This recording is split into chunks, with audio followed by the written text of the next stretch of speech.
அவர் உங்களை குறித்து என்னென்னலாம் பார்த்தாரோ அது அத்தனையும் உங்க கண்களால் கர்த்தர் பார்க்க வைப்பாராக.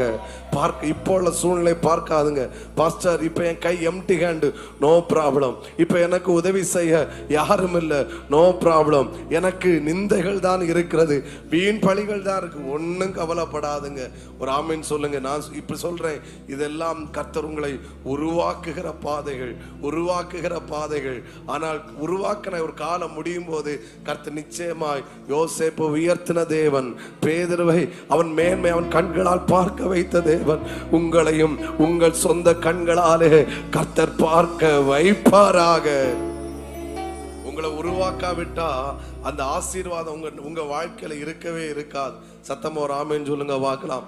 என்னை இன்ஸ்பயர் பண்ண 2 காரியங்கள் என்னன்னா, ஸ்தோத்திரம், எப்படி யோசேப்பு எகிப்துக்கு வந்தான் என்று